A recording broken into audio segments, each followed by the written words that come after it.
بسم الله الرحمن الرحیم. سلام عرض می کنم خدمت شما بینندگان عزیز. با یکی دیگه از برنامه‌های آرمانشهر در خدمت شما هستیم. امیدوارم که مورد استفاده همگی قرار گرفته باشه.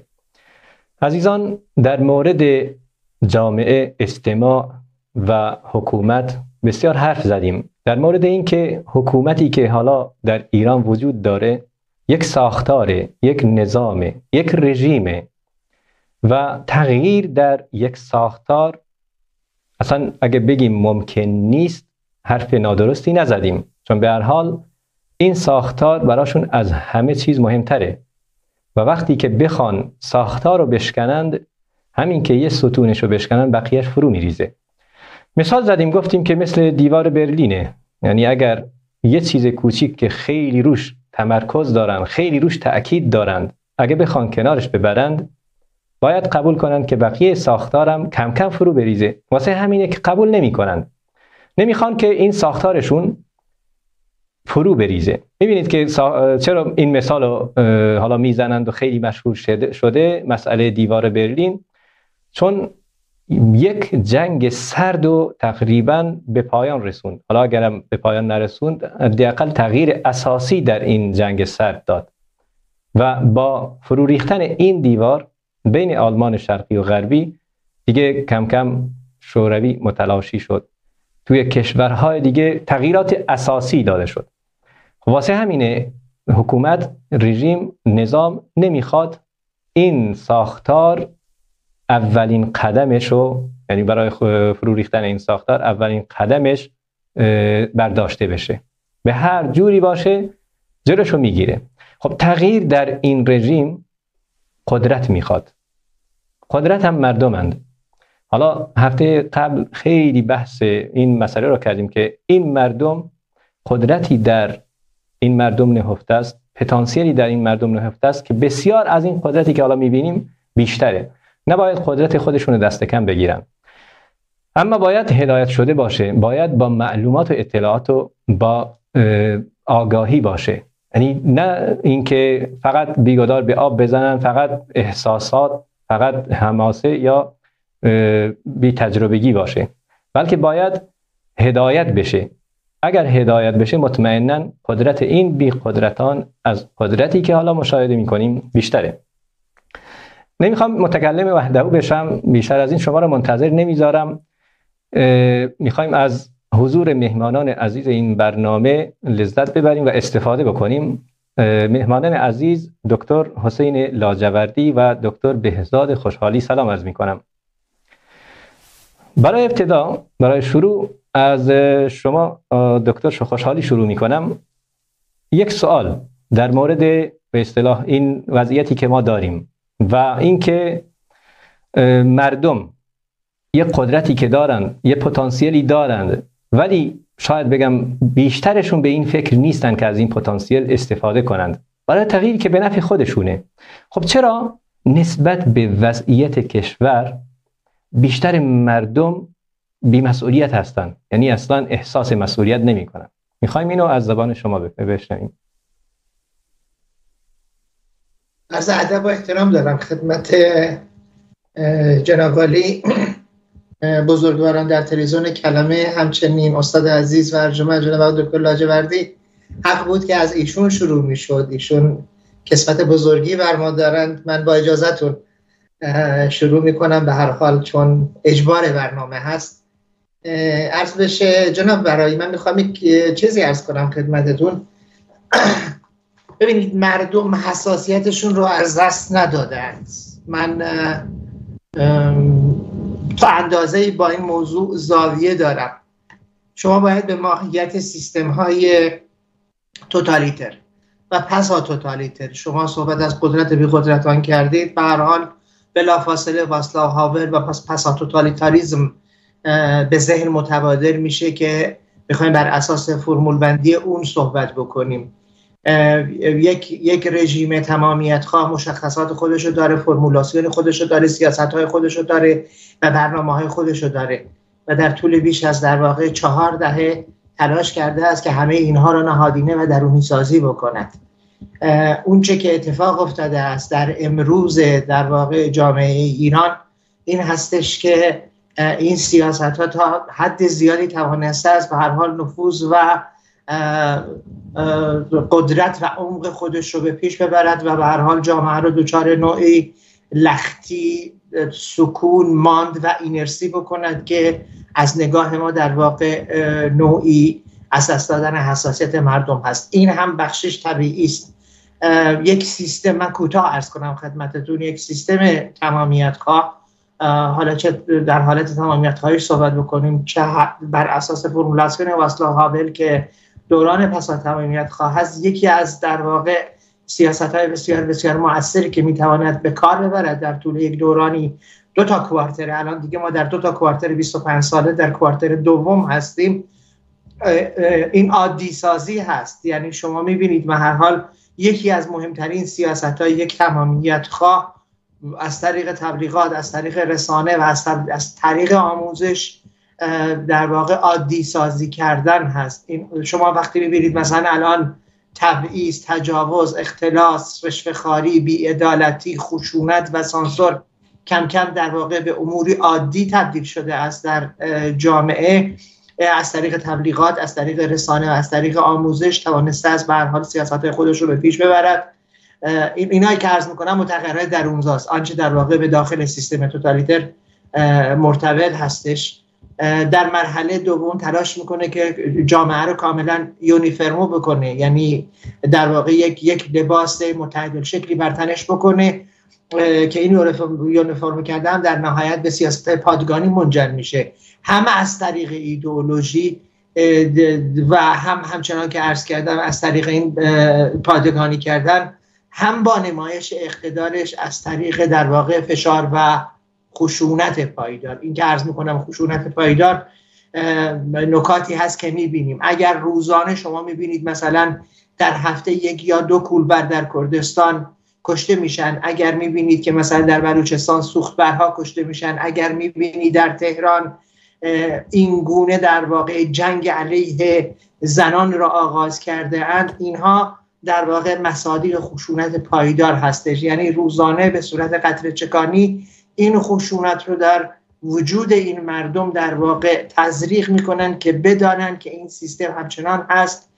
و برای تثبیت خودش از هیچ در واقع اعمال زور و اعمال فشاری به هیچ وجه ابایی نداره. و بحث دیگر زمینه‌های متعدد خشونت هست. شما میتونید 1 2 3 10 تا 20 مورد در زمینه‌های متعدد خشونت رو در ایران بشمارید که به صورت روزانه بر مردم القا و اعمال میشه. خب هم جنبه مقطعی داره هم متوالی، همچنان که عرض کردم خدمتتون که هر دوی اینها کارکردهای خودشونو دارند. مقطع دیگری داریم در سیستم‌های توتالیتر که درماندگی آموخته هست، که این درماندگی آموخته یکی در واقع از پدیده‌هایی است که بر گرده مردم سوار میشه، مردم رو در واقع در حالت انفعالی قرار داد. در کل در واقع این عادت کردن امر بسیار بسیار مهمی است. در واقع تکرار این مسئله و در مرحله یک شوک آنافیلاکسیک ایجاد خواهد شد. اجازه بدید از بیولوژی من این اصطلاح رو به امانت بگیرم. شما ببینید وقتی مثلا بعضی انسان‌ها به نیش زنبور بسیار حساسیت دارن، بلافاصله در بیمارستان بستری میشن و طوری هستش که سیستم ایمنی بدن اونها واکنش 100% بر اساس قانون همه یا هیچ به اون نیش زنبور واکنش نشان خواهد داد و این واکنش منجر به این خواهد شد که سیستم ایمنی برای مدت کوتاهی متوقف میشه و این در واقع شوک ها رو وارد میکنن. اینها همه متغیرهای درونزاست. اما یک متغیر برونزای دیگری هم داریم که به نظر من بسیار بسیار تاثیرگذار هستش، که وجود یک اپوزیسیونی هستش به نام اپوزیسیون، که این اپوزیسیون شکلک اپوزیسیون در میاره، یک اپوزیسیون بیمار هستش، بیدانش هستش و مهمتر از همه به جای اینکه به دنبال آزادی باشه به دنبال قدرت و سهم‌خواهی از قدرت از یک اپوزیسیون سیاسی. یک اپوزیسیون سیاسی حق دارد که به دنبال قدرت برود، سهم قدرت خودش رو از قدرت بخواهد، اما ما در مرحله اول با مسئله آزادی روبرو هستیم و آن چیزی که شما الان در اپوزیسیون میبینید اپوزیسیونی هستش که بیش از آن که به دنبال آزادی باشد و حول محور آزادی در واقع بتواند خودش رو سامان بدهد، شکل بدهد، بکند، تنظیم بکند مناسباتش رو، به دنبال سهم قدرت، سمخواهی از قدرت هست، بیدانش هست. من به ضرس قاطع عرض میکنم خدمتتون کثیری از اپوزیسیون اساساً با نسل آلفا یا نسل زد هیچ گونه آشنایی ندارن. ما هنوز هم کسانی رو میبینیم که مثلا در مقام رهبران اپوزیسیون یا اندیشمندان اپوزیسیون یا اون نگاه چپ کلاسیک 60-70 سال پیشو دارن، هنوز هم حرفشون برو داره، هنوز هم مخاطب دارن، یا مثلا یک نفر ملی مذهبی می آید و نسخه میپیچد که این نسخه در واقع بسیاری وقت از برچیده شده است. من زیاد حرف زدم، بفرمایید.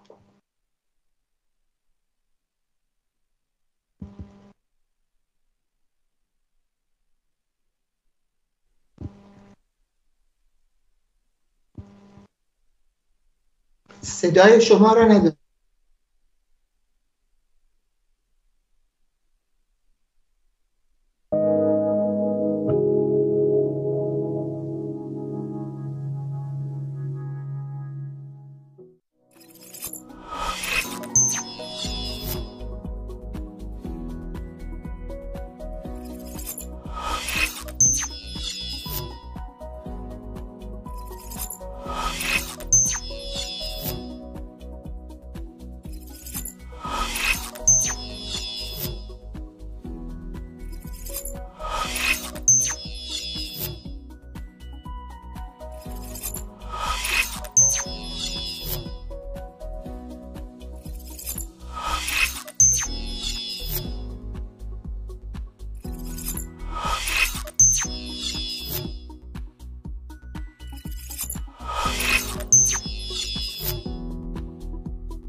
رانتیر یا راندخوار، حکومت‌هایی که بر درآمدهای بادآورده‌ای مثل منابع طبیعی استوارن. این حکومت‌ها از پول مالیات یا تولید داخلی بی‌نیازن و به همین دلیل پتانسیل لازم برای تبدیل شدن به دیکتاتوری دارن. طبق گزارش رویترز، ولایت فقیه 2 بازوی قدرتمند مالی داره: متملکات مستقیم خامنه‌ای که 200 میلیارد دلار تخمین زده شده و ستاد اجرایی فرمان امام با 95 میلیارد دلار دارایی. غالب این ثروت افسانه‌ای از صادرات نفت به دست اومده. 52 میلیارد هم از طریق مصادره املاک و مستغلات اقلیت‌های دینی و مخالفان سیاسیشونه. کنترل تمام این ثروت مستقیما در دست شخص ولی فقیه. ثروتی 57 برابر مجموع ثروت 3.5 میلیارد دلاری شاه سابق ایران و 90% بیشتر از صادرات سالانه نفتی کشور. ولی فقیه اینطوری رسانه، اقتصاد و قدرت نظامی رو در دست گرفته و نیاز به پاسخگویی به احدی هم در خودش نمیبینه. بله، ما ایرانی‌ها با بارزترین نمونه یک دیکتاتوری رانتیر در جهان مواجهیم.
عدم امنیت یعنی چه؟ امنیت تنها به این نیست که داعش سرت را نمی برد. امنیت تنها به این نیست که نصف شب بمباران نمی شود. اینها یعنی جنگ نیست. عدم امنیت یعنی نرخ دلار امروز و فردایش مشخص نیست.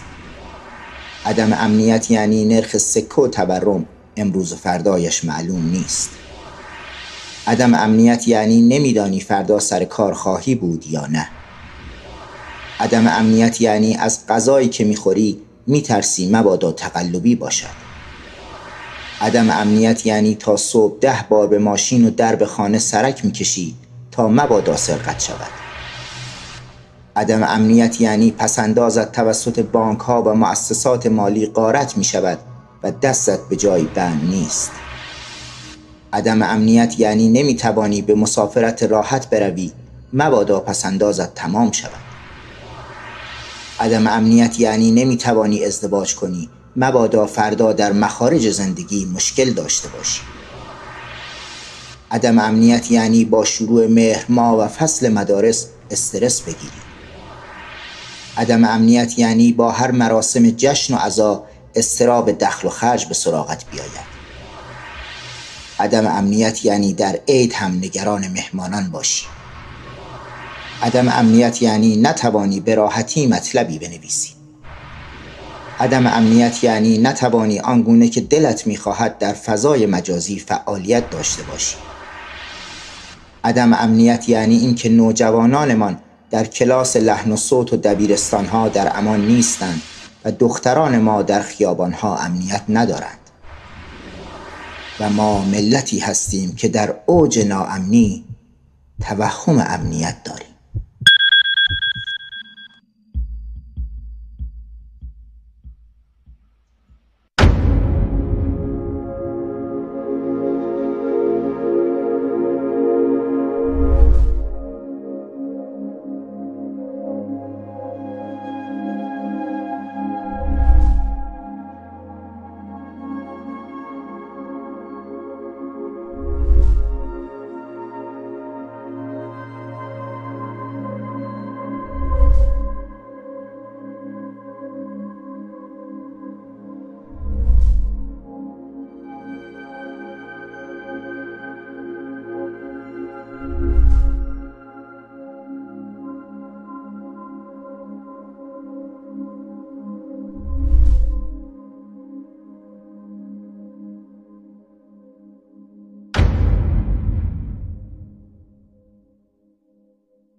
باز سلام مجدد.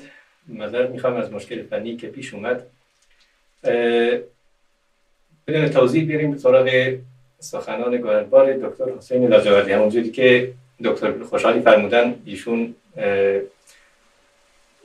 بزرگی و استادی رو بر گردن ما دارند. حالا مسئله جلو نیفتادن یا افتادن فقط در برنامه است و الا ایشون بزرگ ما هستن. دکتر حسین لاجوردی، به نظر شما تغییر نسل، یعنی همونطوری که توضیح دادن خوشحالی هم میبینید که تغییر نسل در مورد مردم، در مورد حکومت، در مورد قانون و در همه ابعادش، در مورد حالات اپوزیسیون حتی همونطوری که اشاره کردم، چه تغییری در تغییر نسل واقع شده؟ حالا واضح‌تر بگم، قبلا یا بگیم در تاریخ گذشته کمتر از این مسئله یاد میشد. چرا؟ چون نسل‌ها خیلی به هم دور بودند. یعنی شاید بگم 50 سال 70 سال طول میکشید تا یه تغییر محسوسی توی جامعه مشاهده بشه. ولی حالا میبینیم نسل‌ها خیلی به هم دیگه به اصطلاح نزدیک شدن از نظر زمانی و تغییر خیلی بیشتر اتفاق میفته. میبینیم شاید 10 سال 20 سال قبل از تغییر نسل در 20 سال 15 سال حرف زده میشد، ولی حالا میگن حتی 5 سال 10 سال هم میشه بگیم تغییر نسل به وجود میاد. حالا میگن دهه 80 دهه 90. حالا نظر شما در این مورد چیه؟ این تغییر نسل رو ما به وضوح میبینیم و مشاهده میکنیم و از نظر تغییر ساختار یا از نظر اینکه این نسل جدید چی میخوان و چه فرقی با نسل قبلی دارن، اینو برای ما توضیح بدید.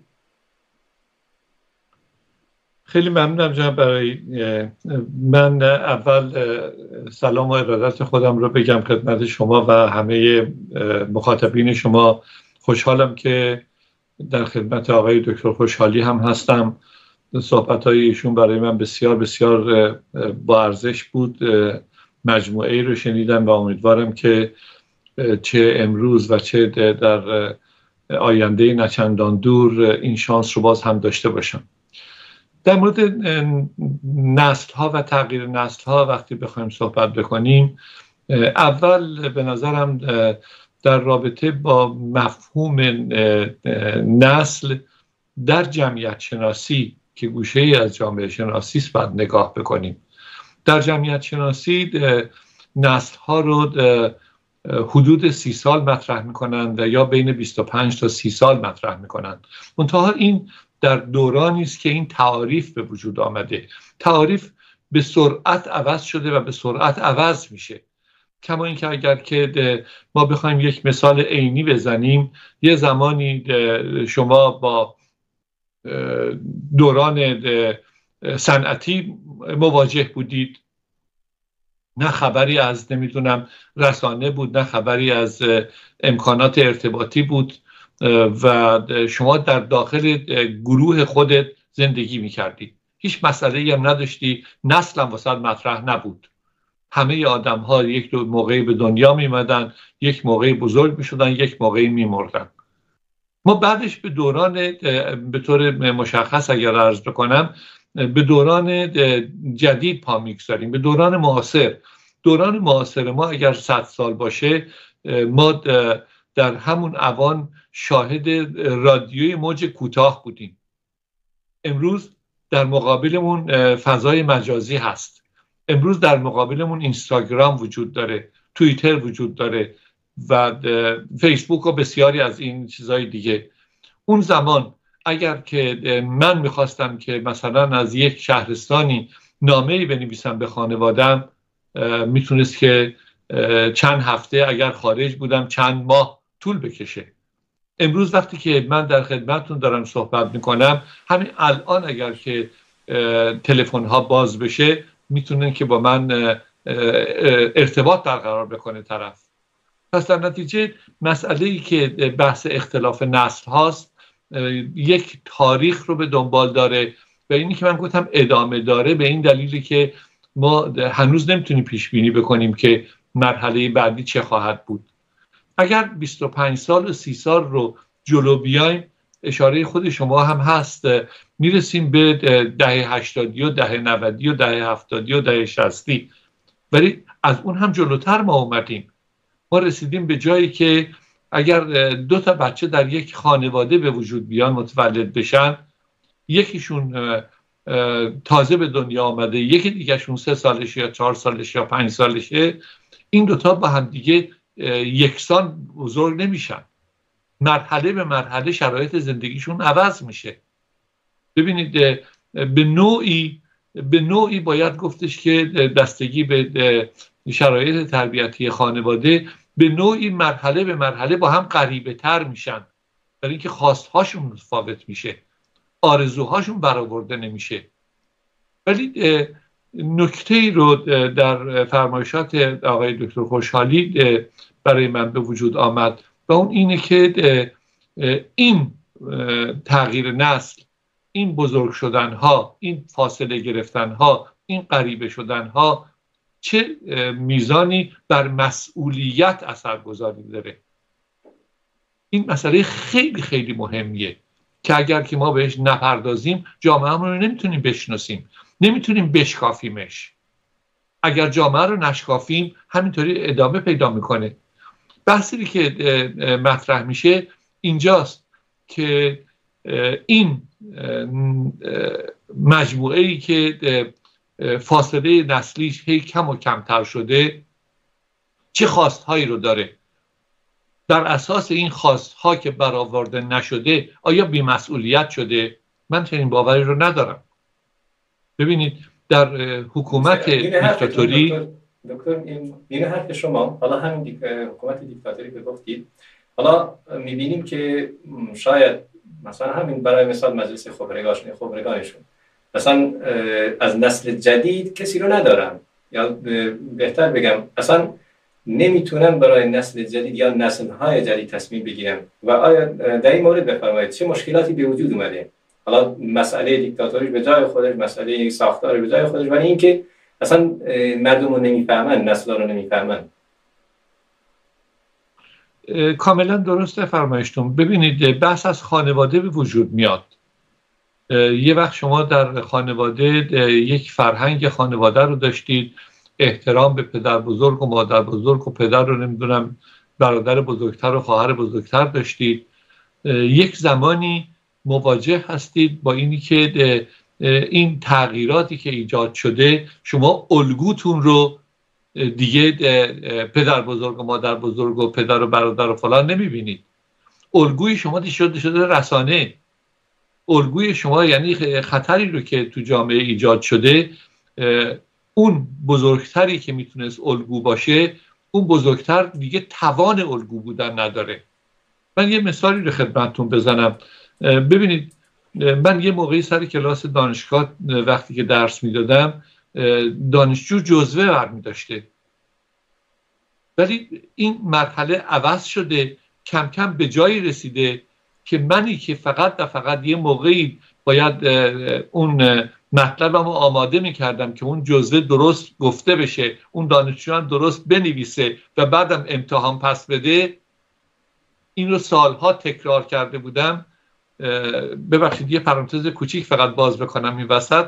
من روش تحقیق درس میدادم توی دوره فوق لیسانس و دکترا. استادای قبلی که استاد خود من هم بودن جزوه تدریس روش تحقیق داشتن و یه سری تحقیقات رو همیشه ادامه میدادن. یعنی من دانشجوی امسال با دانشجوی 20 سال بعد باز همون تحقیق رو انجام میدادیم، همون عنوان رو، هیچ تفاوت نمیکرد. اون استادم خیالش راحت بود که میرفت اینو با اون مقایسه میکرد، میگفتش که تو بهتری یا تو بدتری. زمان عوض شد و من رسیدم به جایی که دیگه من نمیخوام در مورد اصلاحات ارضی حرف بزنم، من میخوام در مورد مشکلات و مسائل شناخت اجتماعی حرف بزنم. این دیگه تاریخ نمیخواد، این برخورد جامعه شناختی میخواد که من برم تو جامعه و با جامعه آشنا بشم، به خواستها، به آرزوها، به ناامیدیها، به امیدها و غیره و غیره. امروز من اگر میرم سر کلاس، دیگه اون دانشجوی من که اونجا نشسته دلیل بر این نیست که از من کمتر بدونه. یعنی این که همونطوری که ممکنه من به آگاهی های خودم، به گذشته خودم برگردم، اون میتونه با اینترنت به آیندهش بره جلو. در نتیجه من اون تضاد پیدا میکنیم. این تضاد باعث میشه که اون فاصله ها ایجاد بشه. ولی میخوام برگردم به اون بحثی که دکتر خوشحالی مطرح کردن. مسئله مسئولیت رو در کشورهای دیکتاتوری، در نظامهای دیکتاتوری شما نمیتونید اصلا بگید که این حالا این در این نظام دیکتاتوری این دارای مسئولیت هست یا نیست. در نظام دیکتاتوری به دلیل سرکوب، خشونت، اعدام، کشتار یا هر چیز دیگری میان زندگی مردم رو تحت نفوذ قرار میدن. این داله بر بی‌مسئولیت شدن اون آدم ها نیست.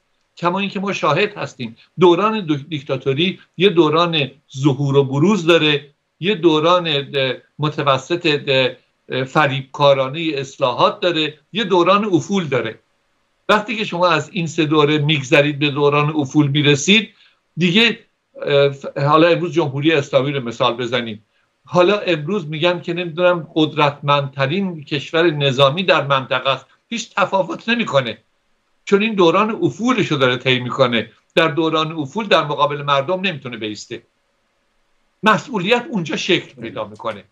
من منظورم فقط اینه که اگر که ما این فاصله ها رو، این تغییر و تحولات رو بخوایم اندازه بگیریم و نگاه منصفانه بهش داشته باشیم، اون موقع برمیخوریم به اون مسئولیت ها. میبینیم که کردستان با بلوچستان فاصله بسیار داره، 1000 کیلومتر فاصله است، ولی در یک زمانی با خواستها به هم نزدیک میشه. ما اگر که اون زمان رو پیدا بکنیم، اینا که نیومدن که وسط تهران به هم دیگه دست بدن، که اینها تفکراتشون به هم دیگه گره خورده. ما اگر این رو یاد بگیریم و اون مسئولانی که حالا آقای دکتر در مورد اپوزیسیون اشاره کردن، ما همونطوری که به درستی ایشون اشاره کردن، ما اصلا دارای اپوزیسیون نیستیم، ما مفهوم اپوزیسیون رو نمیشناسیم. اپوزیسیون یه واژه فرانسه است در مقابل پوزیسیون در حکومت. من اپوزیسیونش هستم. من میگم که من میخوام تو نباشی مردم، من با این برنامه میخوام جایگزین این حکومت بشم. شما در نظر بگیرید تو این 45 سال گذشته کدوم یکی از این رهبران اپوزیسیون ما اومدن گفتن که من میخوام جای تو بشینم، اینم برنامه. من همیشه میگم ما اپوزیسیون خجالتی هستیم و یا اپوزیسیون یواشکی. شما فرض میکنید خجالتی و یواشکی ویژگی اپوزیسیون ماست. چرا اینطوریه؟ برای اینکه من همیشه ببینید هیچ فرقی اصلا نمیکنه ها، همه جا رو شما نگاه بکنید، همه میگن من که نمیخوام کاری بشم، من که نمیخوام بیام پست بگیرم، من که نمیخوام. آقا تو چی کاره بشی؟ اگه نیستی پس کی هستی؟ پس چرا تو صحنه هستی؟ تو صحنه برای چی هستی؟ من تو صحنه میخوام باشم به این دلیلی که میخوام که این ایده هام رو بگم که آقا با این شرایط از نظر اقتصادی، از نظر اجتماعی، من میتونم بعد از جمهوری اسلامی در عرض 6 ماه 15% گرسنگی رو مثلا حل بکنم. مثلا دارم میگم مشکلات اجتماعی رو، مشکلات سیاسی رو، مشکلات منطقه‌ای رو بهش برسم. بیام بگم که آقا من اونجا این قدرت رو خواهم داشت که بگم که آذربایجان در قسمت گرمی آذربایجان یا در سنندج تو با سرباز بلوچستان مسائل، خواستها، نیازها متفاوته. من باید بتونم بگم که این بدنه با اون بدنه با این مرکز تفاوت میکنه. من اصلا نمیام بگم که آقا من وقتی که اومدم سر حکومت بیمارستان قلبی که الان در خاورمیانه تک در تهران رو در کوچکترین منطقه نمیدونم ایران به وجود بیارم. هم چیزی نیست. من میگم که آقا امکانات رو میشن. من مخالف تبعیض هستم، ولی میگم بعد از حکومت جمهوری اسلامی تبعیض مثبت لازمه. باید تبعیض مثبت به وجود بیاد. مسائل بسیار گسترده، ولی جناب برای من فقط بازم تاکید میکنم مسئله رو باید بیشتر باز کرد که ما بتونیم که توی اون مسئله جای خودمون رو پیدا بکنیم، نگاه خودمون رو پیدا بکنیم، بلکه گوشه ای از این اثرگذار باشه. من به دوستانم که استاد دانشگاه هستن، جامعه شناس هستن، اینها همیشه میگم که یادمون باشه جامعه شناسی فقط تاریخ جامعه شناسی نیست که ما بیایم بگیم که فقط نمیدونم فلان آگوست کانت اینو گفت، نمیدونم فلان اون یکی اینو. اصلا هم چیزی نیست. من زمانی میتونم بگم که من یک جامعه شناس هستم که جامعه خودم رو بشناسم. شناخت جامعه من ارتباط با جامعه منه، نه با تاریخ جامعه دنیا. رد نمی کنم اصلا، به اون یه قسمتشه. اصل قضیه اینجاست. خیلی صحبتم طولانی شد، عذر میخوام. خواهش میکنم، من در خدمت شما هستم. در کل این سوالی که از شما کردم و شما که خیلی خوب توضیح دادید و این مسائل نسلی رو و مسائل اینکه حکومت چطوری داره سرکوب میکنه نسل‌ها رو و اینکه مردم، همون سوالی که از دکتر خوشحالی کردم در مورد اینکه مردم چرا به اصطلاح حالا یه حالت نبگیم خاموشی، بلکه یه حالتی که حکومت به اصطلاح خاموششون کرده، با خشونت باشه، با هر چی باشه. ولی یه نکته‌ای که اینجا مد نظر منه اینه که مردم، بسیاری از مردم، حالا نمیگم همه مردم، بسیاری از مردم سیاست‌های رژیم روشون کار کرده، نه تنها فقط به خاطر به اصطلاح این اعدام‌هایی که انجام داده، بلکه به خاطر تربیت‌هایی که حکومت انجام داده. خب این خیلی جای تأسفه که مردم به دنبال آگاهی نرن. نمیگم مردم، کل مردم، یک عده از مردم.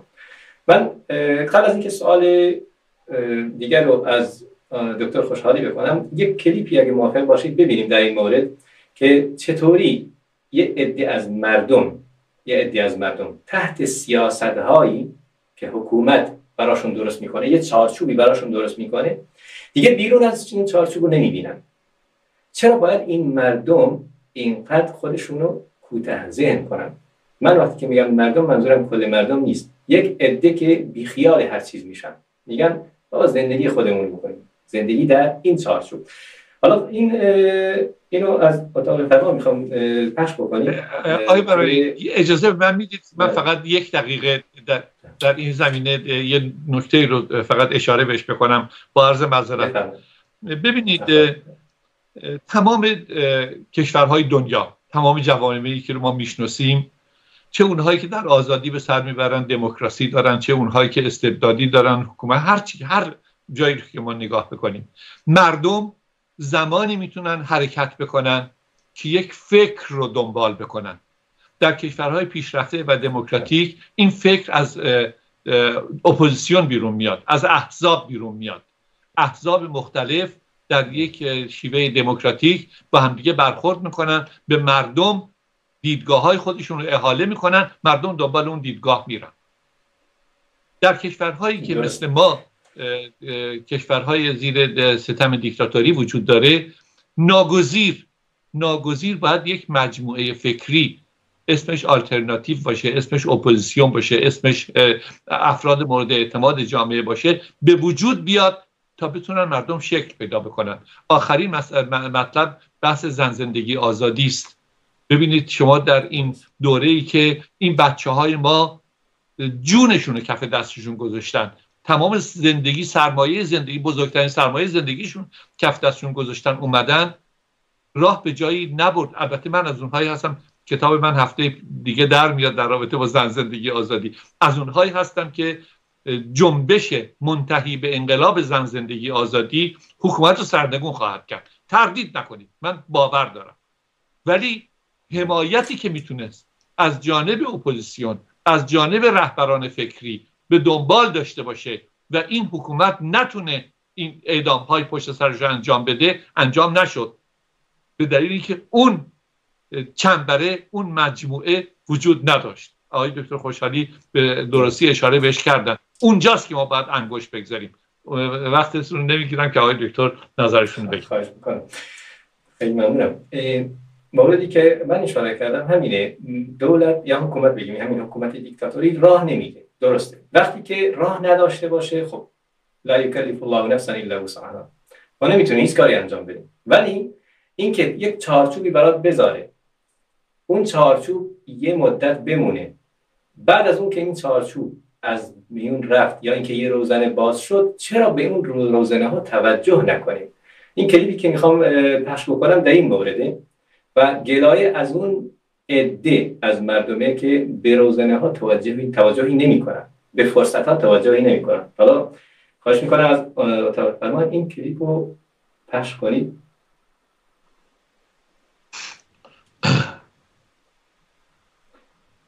ببین حالا این مثال رو میزنه و برای اینکه حکومت ها اینجوری ذهن مردم رو کنترل میکنن. اولش این موجودات بستن، بعد که یه روزنه به وجود میاد دیگه یاد گرفتن همینطوری در این محیط بسته باشن، دیگه آزادی رو فراموش میکنن، دیگه از فرصت ها استفاده نمیکنن.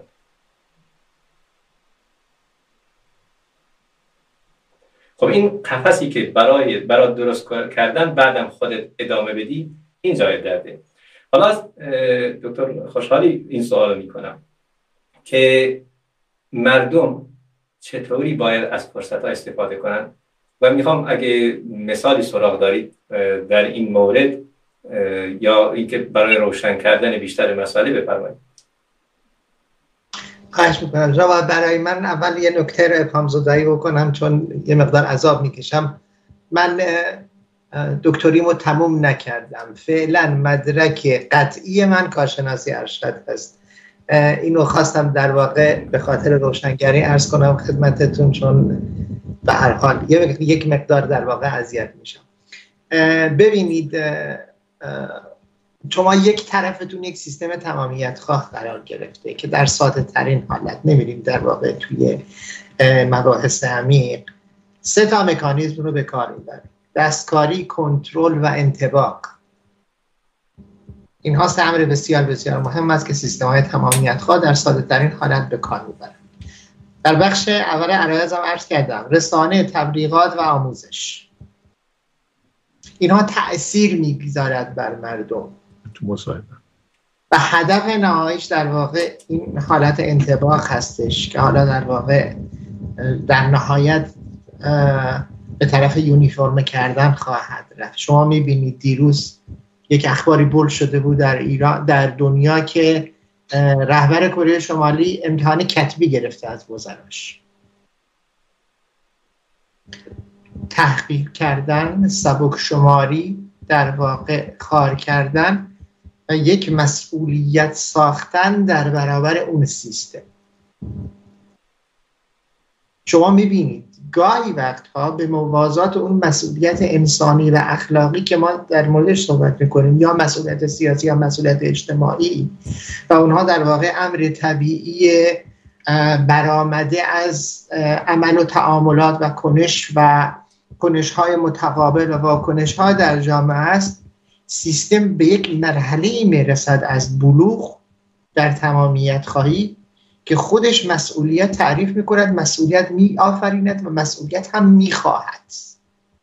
اینها نیاز به درک داره. ما چند سالی در واقع وارد این مسئله شدیم، هنوز هم در واقع اختلاف وجود داره. این سیستم یک سیستم توتالیتر هست یا سیستم توتالیتر نیست. از فرمولاسیون توتالیتریسم در واقع میتوان مثلا به نتایجی دست یافت یا نمیتوان دست یافت. هنوز هم اجماعی در این مورد وجود ندارد.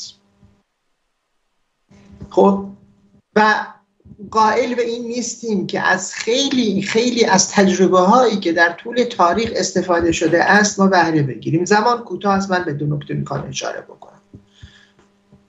شما از قدرت بی قدرت آن گفتید. واسلاو هاول رو باید با دقت خوند. هانا آرند رو باید به دقت خوند. آمد و در واقع همه چیزش را کشید بیرون و انطباق داد به این وضعیتی که در ایران موجود هستش. من یک زمان حدود 12 سال پیش یک تجربه از خودم عرض کنم خدمتتون. کتاب توتالیتاریسم هانا آرند رو مثل دم قرآن باز می‌کردم. صبحا که پا می‌شدم باز می‌کردم، یه مثلا چیزی ازش می‌کشیدم بیرون، می‌دیدم این وضعیتی است که مثلا در جمهوری اسلامی حاکم هست. کوتاه عرض کنم خدمتتون. مبدأ رو بذارم در واقع انقلاب ژینا، چیزی که در واقع 2 سال پیش روی داد. 2 تا کار ما اگر انجام میدادیم در داخل کشور، در ایران و در بیرون، در واقع آنچه که در واقع یک دیاسپورای ایرانی هست و آنچه مردم در داخل هستند، خب در مساف با یک سیستم تمامیت خواه یا پسا توتالیتر، اون بحث ساختن جامعه موازی، پارالل سوسایتی، بسیار بسیار مهم است. هنوز هم کسی قائل نیست در سطحی قرار بگیرن، چه به عنوان یک رهبر سیاسی، چه به عنوان در واقع یک باشنده سیاسی، به عنوان کنشگر صحبت بکند که مردم وقت آن رسیده است که شما جامعه موازی خودتون رو بسازید. نسخه نشد به عنوان اردر، اما مردم خودشون الان دارن این را انجام میدن. این انقلاب مدنی که زیر عنوان مبارزه با حجاب، یا در واقع این طرفتر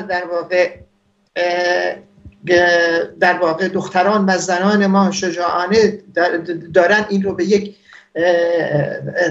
امری تبدیل میکنن که در واقع یک انقلاب زنانه در ایران به سرعت داره تبدیل میشه در واقع به یک موتور محرکه، به یک دینامیزمی که این سیستم رو به جلو براند.